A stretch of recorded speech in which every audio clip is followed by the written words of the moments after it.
Thank you, everyone. Today is Thursday, May the 19th. We have 17 total deaths to report, 11 additional deaths since we were here the last time, and 6 reconciliation deaths. But I ask always for your prayers and for all these great West Virginians that we've lost. And if you'll just please always join me and the First Lady in prayer for these great people. But the 6,896th death is a 64-year-old male from Berkeley County. The 6,897th death, a 58-year-old female from Lincoln County. The 6,898th death, a 94-year-old female from Marion County. The 6,899th death, a 91-year-old female from Cabell County. The 6,900th death in West Virginia is a 69-year-old male from Marion County. The 6,901st death is a 75-year-old female from Mineral County. The 6,902nd death is a 63-year-old male from Ohio County. The 6,903rd death is a 78-year-old female from Logan County. The 6,904th death is a 65-year-old male from Kanawha County. The 6,905th death is a 60-year-old male from Berkeley County. The 6,906th death is a 93-year-old female from Greenbrier County. The 6,907th death is a 76-year-old male from Raleigh. The 6,908th death is a 90-year-old female from Raleigh County. The 6,909th death is a 68-year-old male from Putnam County. The 6,910th death is a 78-year-old male from Jefferson County. The 6,911th death is a 63-year-old female from Jackson County. The 6,912th death in West Virginia is a 59-year-old female from Wood County. It's unbelievable. 6,912 deaths. It's really, really, really unbelievable. Active cases are 2,079 now in West Virginia. We have 860 new positive cases today in the last 24 hours. Our daily positivity rate is at 7.26.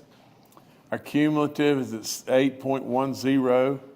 We have 499,547 people, right at 500,000 people that have had this and recovered. There's 149 people that are now hospitalized. 22 patients are in the ICU units, 11 on ventilators, and all the counties in the state are now green and yellow. And we've been through that a bunch of times. It looks like it's about a 50-50 split. I want to go back and just say one thing really quick here.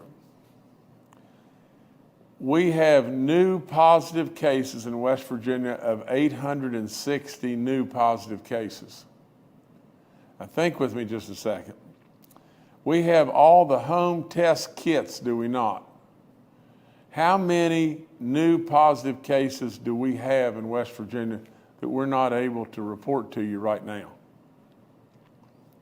This stuff is not going away.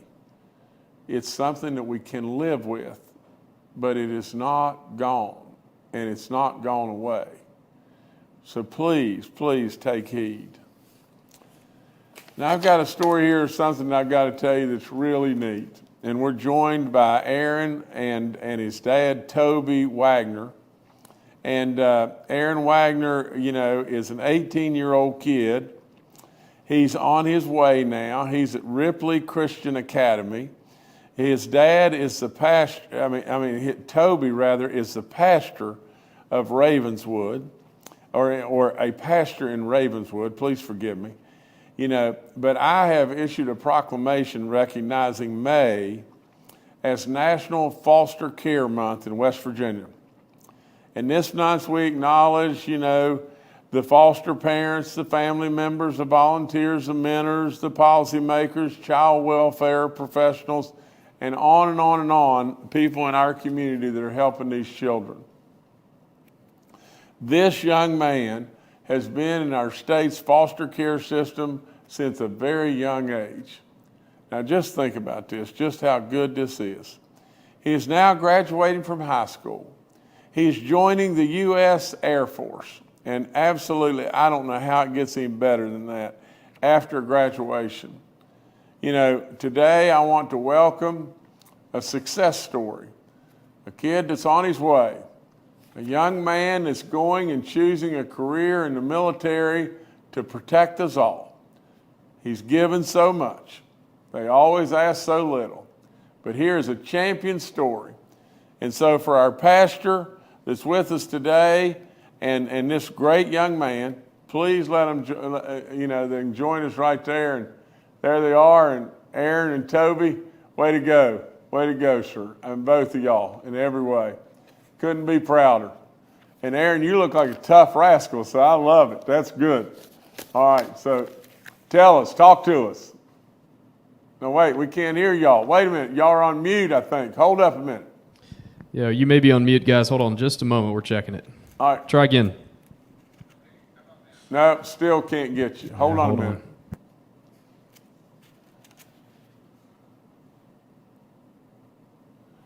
Aaron, if you can hear me, when I was your age, my hair was your color. This is what you got to look forward to. Y'all hold on. We got to get y'all where this will work.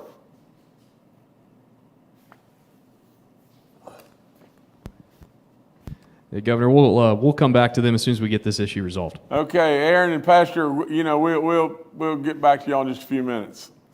Let me see. Okay. Now I'm going to go back to all the stuff, all of our COVID stuff and everything.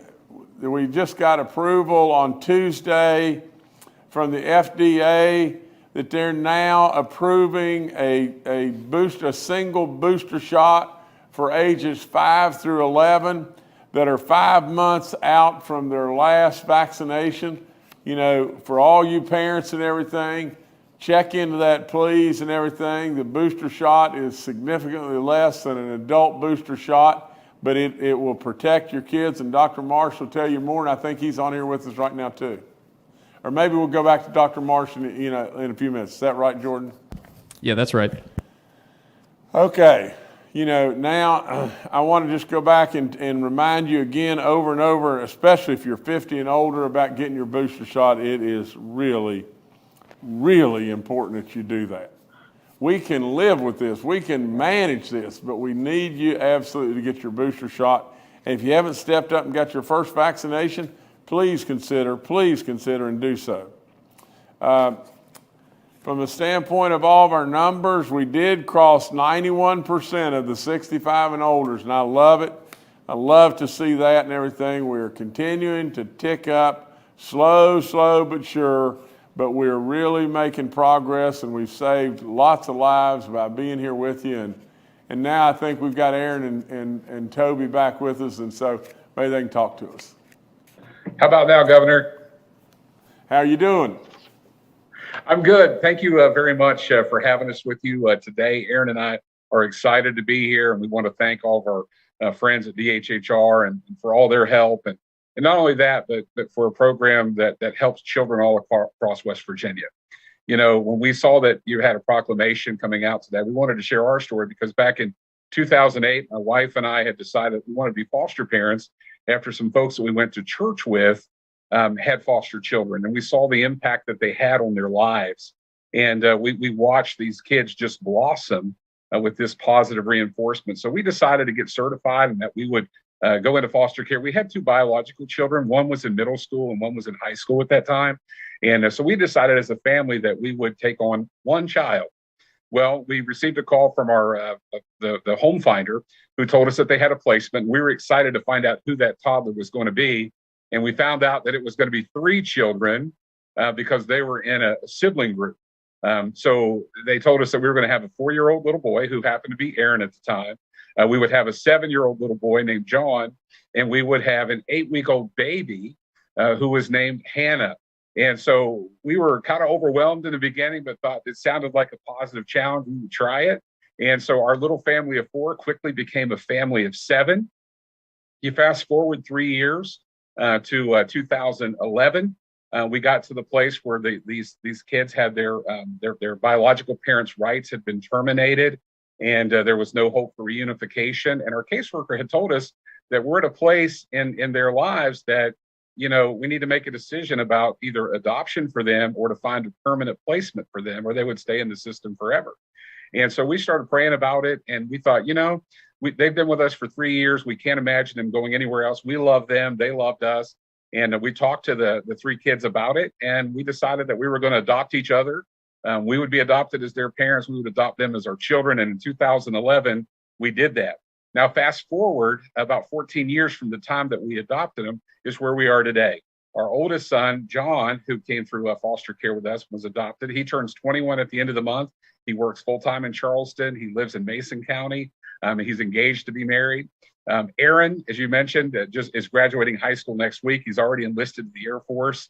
And then Hannah, who was the 8-week-old baby that we had at the time, is now getting ready to head into high school, and she's a lovely person. Our biological kids are all grown. They have kids of their own. And so this has just been an incredible story for our family. And I know that we're big proponents of foster care. We think that parents really can make a difference. And I know from Aaron's standpoint, he goes to school with kids who are in foster care. He goes to school with kids who've been adopted through foster care. And I know that he has something he wants to say to encourage the kids who are in foster care, or to the kids who've just come out of foster care. Aaron? Yes, thank you, Mr. Governor, for allowing us to be here today. I wanted to come here and encourage the kids who are in the foster care system to set high goals for themselves and to do what they can to reach those goals. I always say that if life pushes you, just push back and get through the adversity in life and reach those goals that you have set for yourself. And I'm proof that you can do that. I was in foster care at a young age, but now I am graduating high school, and I enlisted in the United States Air Force, and I'm leaving for basic in about 2 weeks.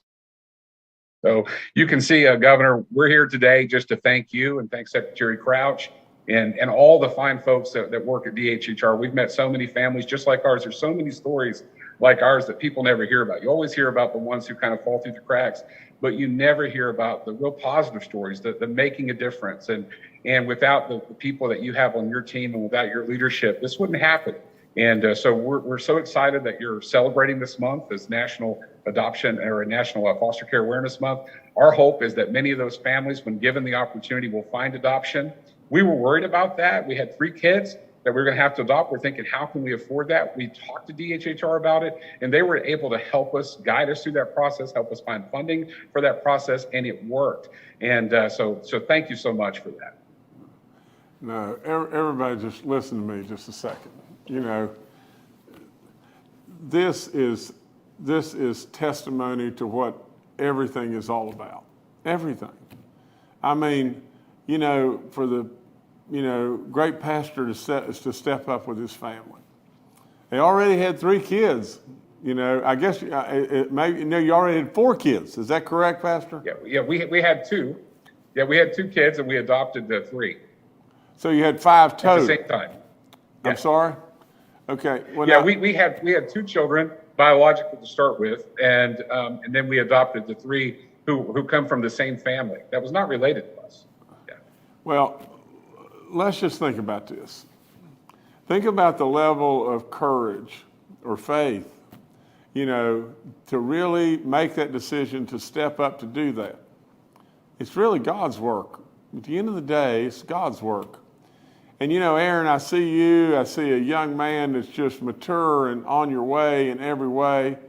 I see your dad that is jacked up and that's his personality.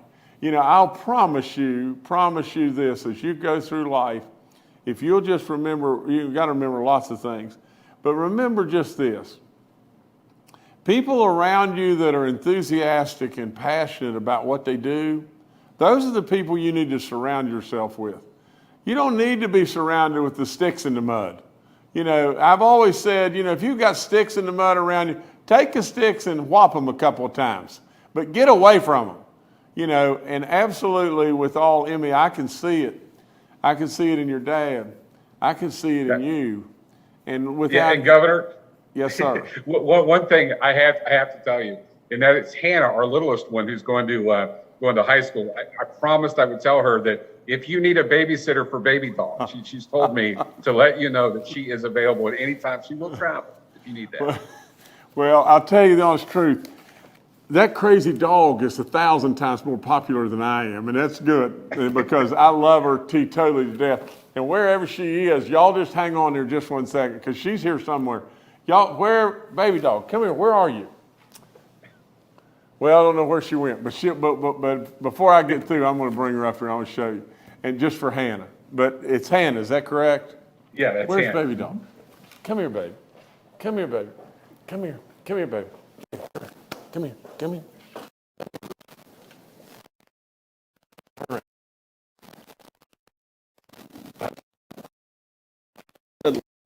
Now this thing is a load. But anyway. She's as big as Hannah. But you tell Hannah that we'll work it out sometime, okay? And Sounds good. But Aaron, listen, a big congratulations. You're on your way. You can't imagine how honored that I am to know you from the standpoint of your commitment to this incredible country.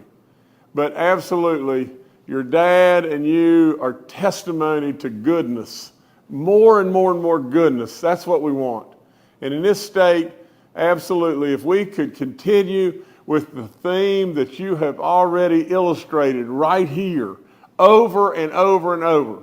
We got to run that play over and over. So God bless each and every one of you. Tell Hannah I said hi. Thank you, All right, Governor. thank And y'all. again, we thank your team. Your team's what made this happen. Well, I'm really proud for you to say that because, you know, that team works really hard and a lot of times all they hear is the complaints. And at the end of the day, they need to hear success stories like your own. So thank you so much.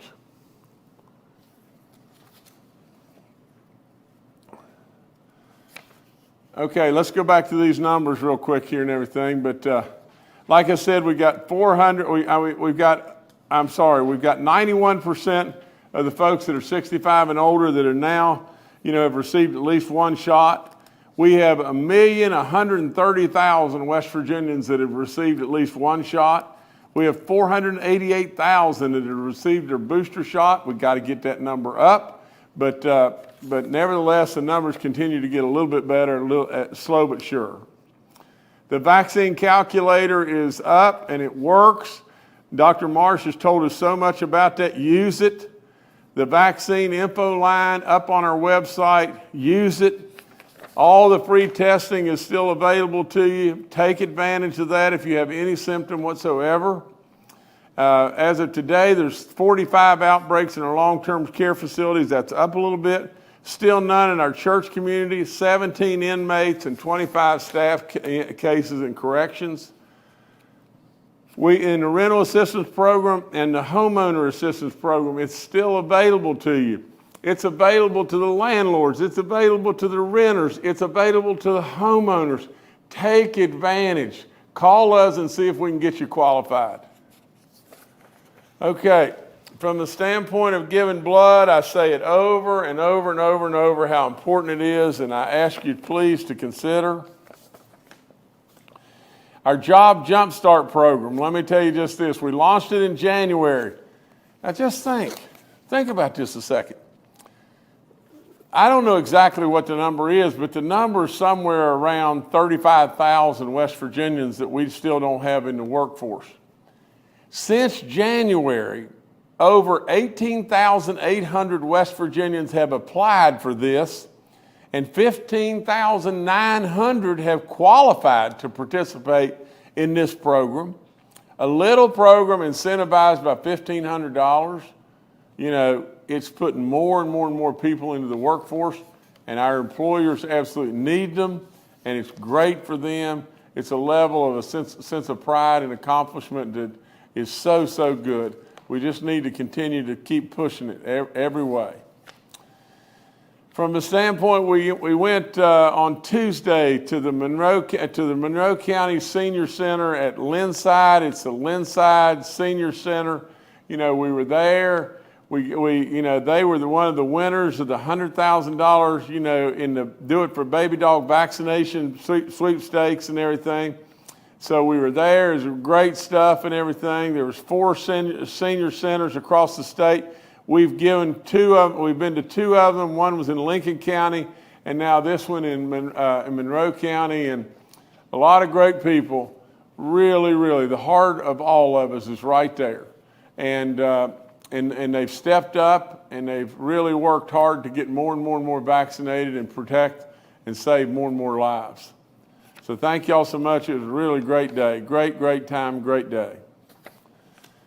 Okay, yeah, on Tuesday also, before we went there, we dedicated a highway.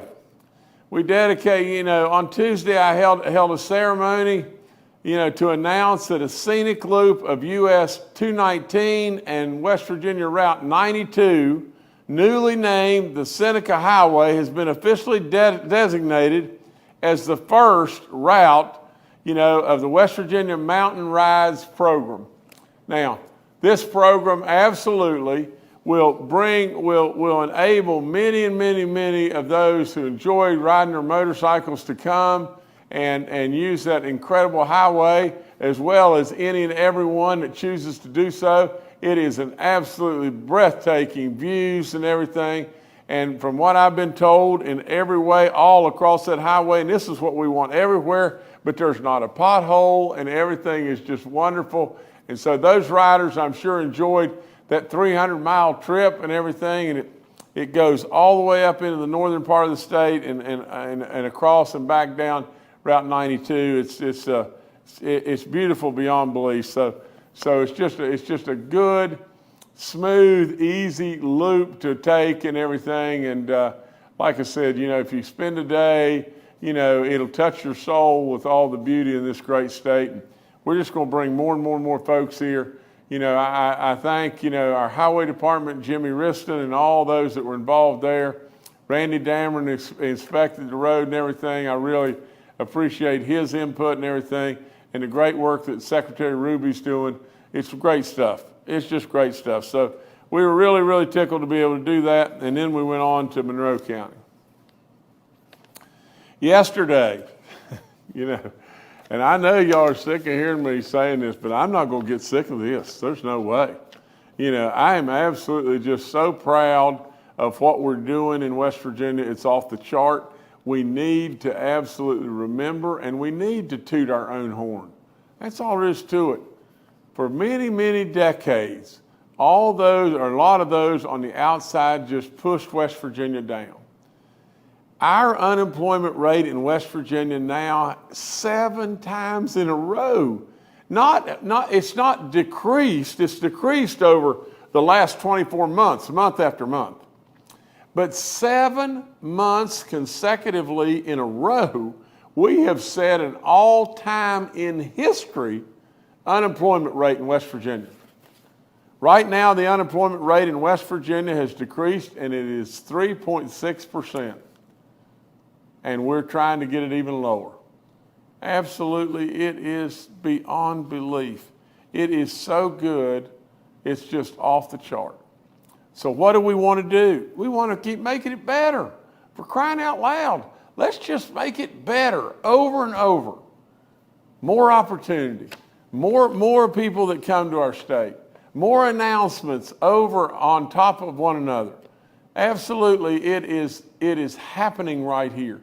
And if we don't get in our own way, we're going to make it absolutely better for decades and decades to come. I'm a long ways from finished. And absolutely, with all in me, I've still got just as much enthusiasm and as much fire as I've ever had. And literally, at the end of the day, we're going to keep bringing more and more opportunities to the great people of this state. And absolutely, I'm really tickled and really proud of that right there. I'm happy also to report today that we have worked out the details, and I have approved the 15% salary increases for direct services employees of DHHR, the Bureau for Social Services. That is done now. These people work really hard. And how we've done it is just minding the store. How have you done this? How have you done this, Justice? Did you have to, go into this coffer or this coffer and pull a whole bunch of money out? No, we didn't have to pull a dime out, not one dime out. And what we did is we had vacancies, and as those vacancies were never filled and had been there vacant, and if we ever get people that are employed and all, applying and all that, we'll revisit. But right now, all we had to do was mind the store the right way and be able to compensate these people more that are doing unbelievable work. So I'm committed as I can be to this issue, and I have now delivered on my promise. Additionally, as promised, we plan to publish a child welfare dashboard on June the 1st, showing information on CPS placements, referrals, and workloads, as well as other important information. And again, I appreciate all the great work, the people at DHHR, Secretary Crouch, all the people that really and truly are putting in a lot of good licks and everything. I told you we'd get this done. We got it done, and we got it done without spending any money. So good stuff, really good stuff. And the last thing I've got, and it's just this right here, Kathy and her crew, has come up with an idea. But yesterday, the First Lady announced that her office will be hosting a West Virginia birthday cake contest in honor of the state's 159th birthday.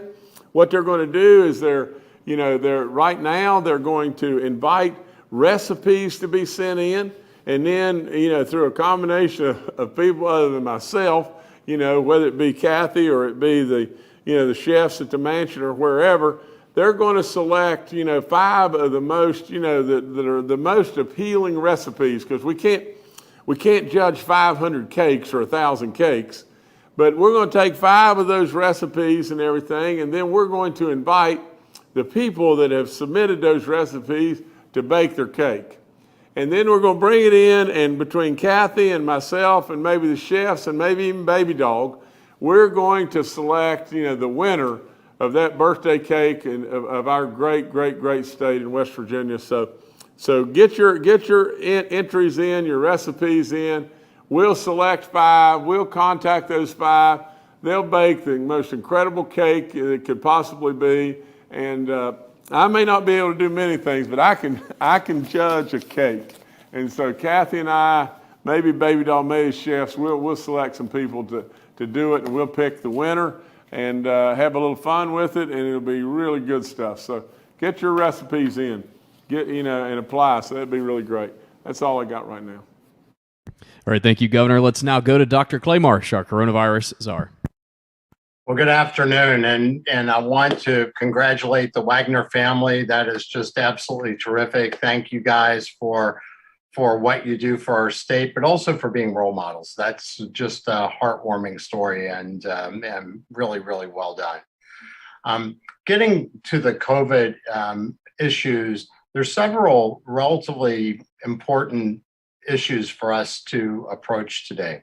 So the first one is what the governor suggested, which is that the FDA, the Food and Drug Administration, approved a booster shot for Americans that are 5 to 11 and who are 5 months out from their second shot. Now, the caveats are a few here, though. Number one is that in the country, we have fewer than 1/3 of all American citizens, 5 to 11, that have been vaccinated with their first 2 shots. And in West Virginia, we track the 5 to 17-year-olds, and we have less than 30% of 5 to 17-year-olds that have gotten their first 2 shots. So really important for young people to also, and parents to consider vaccination in this population. We know that fully vaccinated children have a 2 times reduced risk of being hospitalized, and also are protected more so against the potential for the long COVID symptoms. So the FDA has approved that, but before we're ready to be able to deliver that to children, the CDC's committee, the Advisory Committee on Immunization Practices, has to follow up and approve that. So that's going to happen probably today or tomorrow. And so we're not ready to take our young people to get their booster shot yet until that approval takes place. But for anybody who's using the vaccine calculator, or for any group or health department that has the vaccine calculator on their website, as soon as we get approval from the CDC, we will update all the vaccine calculators so that they will also include that calculation for people that would be eligible for that booster dose. But really important, not only to consider getting a booster dose for those 5 to 11-year-olds who have gotten their 2 shots, presuming that the CDC approves it, which we do assume that will happen, but also really important to get the first 2 shots. So that really is the first issue that I think is important to go over. The second issue that is really important to go over is that officially in the United States, we just hit 1 million Americans who have died from COVID-19. And as we look at that, and we know that today COVID-19 is a treatable, preventable cause of death for the overwhelming majority of Americans, but that means getting vaccinated, being up to date with your vaccinations, using the vaccine calculator, and getting your booster doses. And it's really important as we start to put that into some sort of reference point. We have basically experienced a 9/11 event in our country for 336 days. That would be 1 million people. So that just gives you the scope of what we're talking about, which is really amazing. And is more people who have died than combined World War I and World War II deaths is another frame. And when we look at the age of the people who have died, and this is in the country, then 26% of people who have died have been over 85 years old. 52% of people who have died from COVID-19 have been over 75 years old.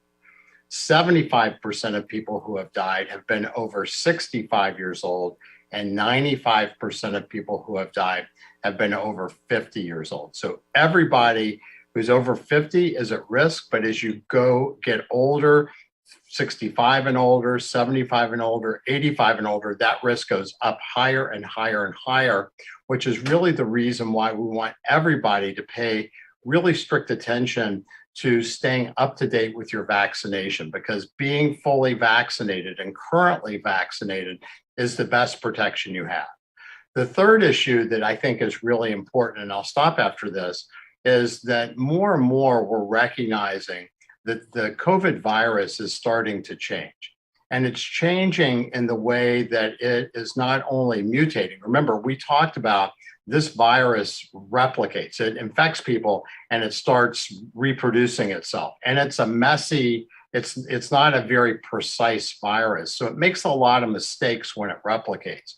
And in the earlier part of the pandemic, it took a good amount of time between the different variants. Remember, a variant is where those mutations have added some benefit to the ability of the virus to infect people. And we saw like the first virus from China being the Wuhan virus. And then it took a while, and then we had the virus, the Alpha variant that started in the United Kingdom. And then we had the Delta variant that started in India. But now with the Omicron variant, the virus is not only mutating, but it is creating new variants at a very rapid rate of speed. And that is a real change in the way the virus is acting. And it's at the same time that, many of the measures that we've taken, masking and all that, have really gone away. So it's really important for each person in the state to protect themselves. And we do that best by vaccination, but also taking care. But what we know now is that the immunity to earlier forms of the Omicron virus don't seem to work quite so well against some of the more recent forms, the forms that are really just starting to come into West Virginia and multiply. But these new forms are now becoming the most common forms in the United States. And specifically, I'm talking about the BA.2.12.1 variant. And that's complicated for most people, but it's really important that we know the virus is changing. And we're seeing the virus infect people more than one time. So the virus is now starting to behave like other coronaviruses, which are cold viruses, which don't only infect people in the winter, they infect people all year long. So the virus is changing. So it's really important for us to stay up to date with our vaccines. And if you test yourself and you test positive, please, if you're in that risk group, please contact your primary care provider so that we can also see about getting you the treatments, the pills, the Paxlovid, or the monoclonal antibody, the bebtelovimab, or the antiviral agent remdesivir. All have been shown to reduce further any risk of severe disease, hospitalization, or death. But the most important way to do that is be fully vaccinated and be up to date. Thank you. Thank you, Dr. Marsh. Next, we'll hear from Secretary Bill Crouch with the DHHR. Well, first of all, Toby, Aaron, thank you for coming on. Congratulations, Aaron. Gosh, it's so nice to see what you're doing and what you're going to do. You need to practice those push-ups. Things are going to get a little different for you. But Toby, you and your wife, Jennifer, and Aaron, your brother, John, and Hannah, the whole family, just congratulations on so many achievements and such a warm story. We appreciate that very much.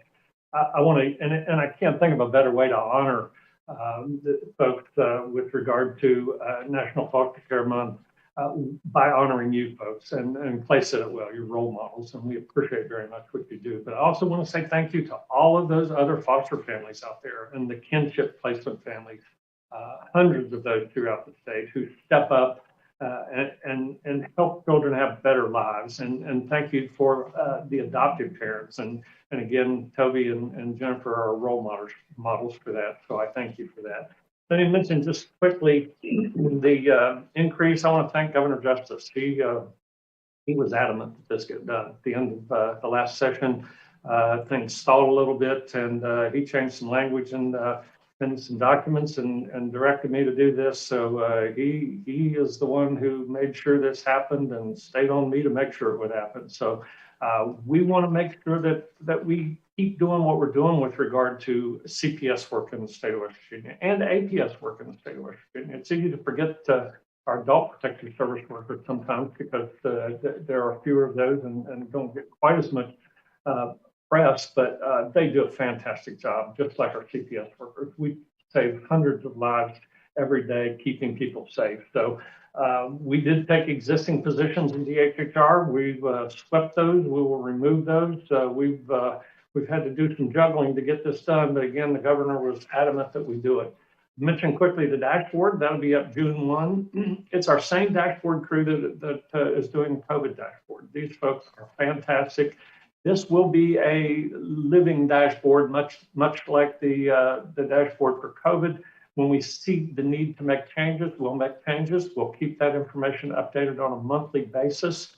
And we're going to try to make it better as we go along. But it's a way for folks to see what's going on in the state with regard to our CPS program and making sure we keep children safe. So thank you. There is a number on our website for those who would like to be foster parents and participate with us.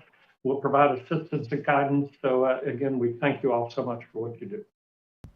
All right, thank you, Secretary. Dr. Inamjad, our State Health Officer, is also joining us today and is available for questions. Retired Major General Jim Hoyer had a prior engagement today and will rejoin us next week. We'll now go to questions from members of the media. The first today from Mark Curtis with Nexstar Media.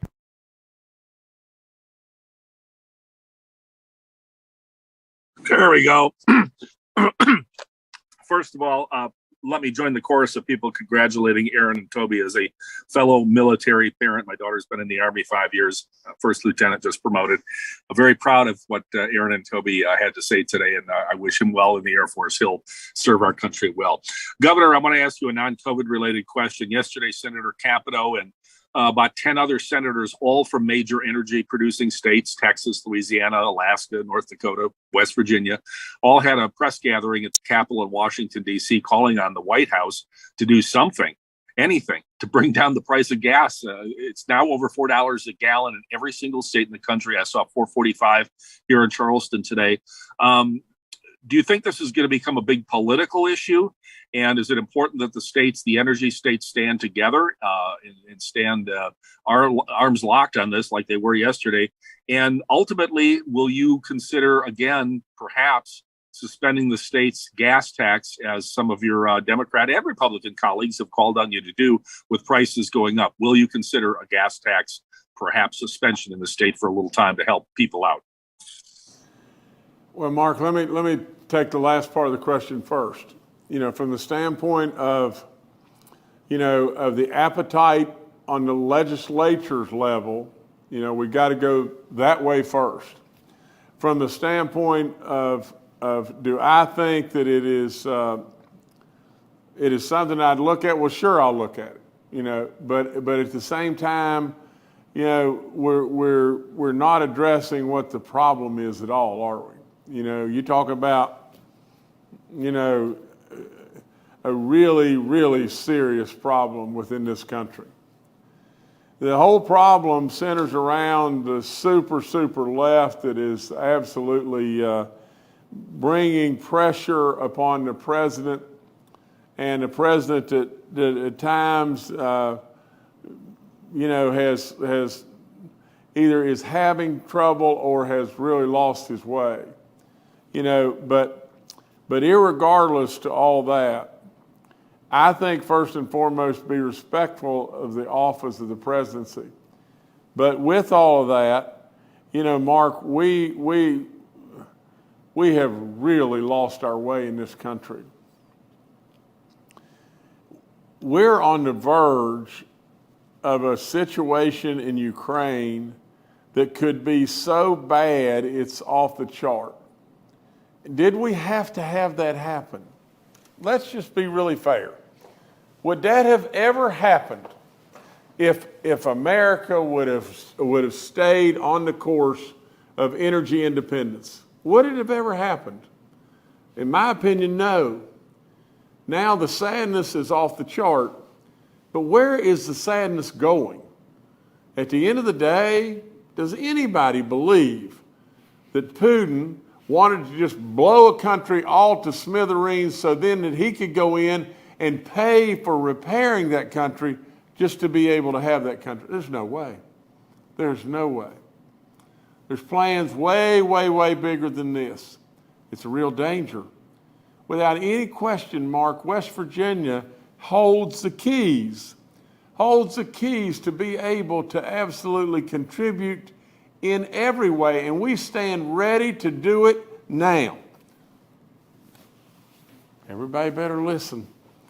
For those that really believe that we don't want to ever go away from fossil fuels and everything else, I would say to you just this: there's no way on God's earth that this country can function and this world can function today without fossil fuels. There's no way. There is no way. But at the same time, all of us would be frivolous to not embrace all the alternatives and look for any and everything that we could do to better our earth as we go forward. I believe that there is a real key to the fossil fuels being a contributor in many ways, and finding the combination to be able to use our fossil fuels as we go forward is a challenge. It's something we need to look into, we need to do. But Mark, something's got to feed the bulldog today. And West Virginia stands ready. Absolutely. The European ambassador just came to see me just the other day. And we were talking about energy. Of all things that he could talk about, the number one thing that they're the most concerned about of anything is energy. Where are they going to get their energy? And how can American contribute to that? Whether it be the gas or whether it be coal or whatever it may be, they have got to have energy. And they're in big trouble. They're in big trouble. But America's in trouble too. Now, we can put a Band-Aid on the gas situation, but those dollars are just a Band-Aid that are making our roads better and better and better. If we want to fix the problem, we've got to address the problem. And absolutely, if we went back and we said, hold on here, we're going to stop this garbage, and America is going to lead the way to energy independence for themselves, But America is going to be a dominant exporter of energy. Without any question, gas prices would fall, and they would fall quickly. Without any question, that's what we have to do. I mean, and really and truly, President Biden is just being manipulated and pulled on in every direction by these nut jobs that believe the craziest stuff under the sun. The same nut jobs that came out and said, defund the police. Now they just think, poof, you can absolutely just do away with fossil fuels tomorrow and everything will be just fine. What happens? What happens to the people of Europe? What happens to us? What happens when we get cold? What happens when we can't make steel across this world? What happens to us? What happens to us with the cleanest gas, the most abundant gas you could possibly have, and we just shut it down? Now, Mark, I could go on and on forever. You don't need to hear from me forever. The bottom line is the policy from the administration now is killing us. It's killing all Americans. You know, it's killing all of us in West Virginia. Inflation is a tremendous problem. Look at this mess. I would call this a dog's mess. Look at this mess that we're in. Look at our southern border. Look at what's happening with crime. Look absolutely what happened in Afghanistan. Look at what's going on right now in Ukraine. Look at this stuff where we can't get parts. The supply chain is just crippled. Look at what China is doing to us now. Sure, we can come up with a Band-Aid that may help a little bit and everything, and I would probably be for. But really, Mark, if we keep down this path, we've got monumental problems. Monumental problems. I'm sorry to be preaching, you know, but boy, we are going the wrong way. All right, thank you, Mark. Next, we'll go to John Mark Shaver with WV News. Good afternoon, everybody. Taking off on what Dr. Marsh was talking about with the concerns with COVID, you know, we've had a lot of proms and university graduations in the past couple of weeks, and we have high school graduations coming up, and as well as outdoor festivals and concerts. And what, on the state level, what is the concern with the number of congregate settings we have coming up? And do you think there is a greater summer wave coming at us? Thank you. Dr. Marsh, go ahead, please. Thank you, Governor, and thank you, John Mark. Well, we know that the COVID virus continues to become more infectious. And in the United States, the BA.2.12.1 variant of COVID-19, of the Omicron variant, will very soon this week be the most prevalent form of COVID-19 in our country. And it is more infectious than the BA.2 variant. And the variants from South Africa, the BA.4 and BA.5 variants, are in the United States, but haven't really started to take off yet. But we can imagine that there may be a series of COVID variants that impact the health of people in the United States and also impact the health of people in West Virginia. And as we've talked about, because these viruses are so amazingly infectious, it is really important for us, particularly if we're in the vulnerable age groups, 50 and older, but particularly 65 and older, 75 and older, 85 and older, that you not only get fully vaccinated, but consider just being careful when you're around large crowds of people and maybe considering wearing a mask or avoiding those really large crowds. Again, if you're outside, much safer than if you're in an inside environment. But in general, we know that this virus is going to spread in many ways, really almost irrespective of what we do. And the real strategy that the United States is taking, CDC as well, is also monitoring the impact of the infections on hospitalizations and death.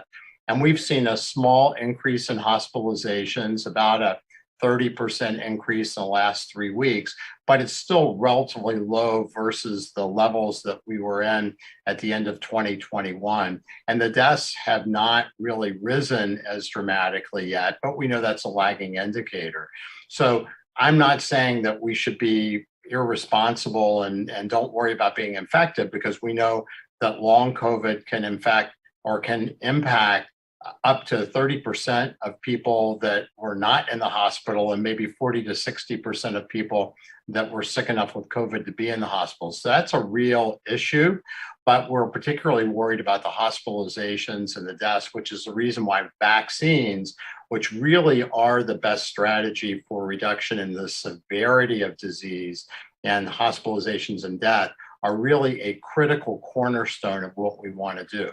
But the older you are and the more vulnerable you are, the more care I would take, not to be scared to be outside, but to be thoughtful and to be around people that you know. And if you're going to be around big crowds, then consider wearing a mask. And I think that we'll see this through just like we've seen the other parts through. Thank you. All right, thank you, John Mark. Next to Randy Yohe with West Virginia Public Broadcasting. Well, I'll have to say that the Wagner story put a smile on my face as well. Governor, you anticipated my questions on the 15% CPS raises and the dashboard. So let me ask Secretary Crouch, can you talk a little bit more about what specifically you're going to put on this dashboard? I mean, will it just be DHHR? Will it be information of organizations and agencies around the state that can help families of foster kids and disability? Secretary Crouch. Yeah, I know you've been following this, Randy, so we've been working hard trying to get this up. We're going to be showing referrals. We're going to be showing CPS placements. We're going to show staffing information, workload information. We have a long list of things that we're interested in looking at, and some that we've been asked to put up that really move over to the area of confidentiality. We have to be very careful in terms of making sure that all of our children out there are protected from the standpoint of confidentiality. So we're still looking at that on some of these data points, but I think everyone will be pleased with the first pass on this, where we really are looking at trying to make this information public for everyone, for the public, for the legislature, for our own folks. We've learned things as we've worked through this process of putting this information up on in a visual kind of way rather than on spreadsheets. So we'll have more here soon. June 1 is a firm date from our standpoint. We'll be able to have that up and running, and you'll be able to see it very quickly. And we do welcome, just like with the COVID dashboard, we welcome suggestions, and as you know from the COVID dashboard, we look at those very carefully, and those changes that we can make, we make, and modify the thing going forward. So thank you, Randy. All right, thanks, Randy. Governor, I'll turn it back to you. Okay, just 2 or 3 things. I'm going to go real quick here, or try to, but the boosters have been approved for 5 through 11 years old by the FDA. We're waiting on the CDC approval, and then we'll be able to go. Dr. Marsh just told us that we just hit 1 million deaths in the United States. It's unbelievable. It is really unbelievable, just tragic beyond belief. I want to say one thing, about the question, about the fairs and the festivals and the proms and everything. I would say go and have fun. Go and have tremendous fun. And absolutely, we've been so, hesitant and in every way, over and over. I say go and have a good time. But here's what I want you to do. I want you to realize and just think through just this right here. Dr. Marsh said that by the total number of deaths, we are experiencing a 9/11 event every single day. Every day. For the last 366 days, an equivalency to that type of event every day. And we've lost 1 million people in this great country. Now, with that being said, 95% of them are 50 years of age and older. Now, this does not mean that you can run off to your prom and just feel absolutely just great beyond belief and everything, because you could get sick. You could bring this home to a parent. You could bring this home to someone that could have a heck of a tough time. We need to just do absolutely just this. We need to get vaccinated. We need to get our booster shots, and then we need to go have fun. That's all there is to it. There's a way to manage this. There's a way to absolutely live with this. Dr. Marsh, who's the smartest of the smartest, says the variants that are coming out and mutating are mutating faster and faster. And if you're 50 years of age and older, you're really exposed. Now, there's an awful lot of you that absolutely love me with all your heart. And you got to know that I love all of you with all my heart. I really do. I want you to really listen to me. I want you to go have so much fun, it's unbelievable. I really do. But absolutely with all in me, we can manage this. We can absolutely put this terrible disease in its place. We don't need more and more and more folks dying. You can stop it. You can stop it. I say over and over, go have fun.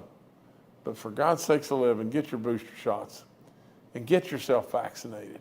Get yourself protected and then go have fun. Last thing I'd say is just this. This is to Aaron and to Toby. I meant every single thing I said. I think you're heroes beyond belief. Aaron has absolutely dealt with all kinds of adversity to get to where he's gotten to. He basically said to us in a message, when things get really tough, the tough get going. Now, we've heard all that before, but that's what Aaron is saying. And the same with John, and the same with Savannah, I think, or Hannah. I'm sorry, if I messed that up.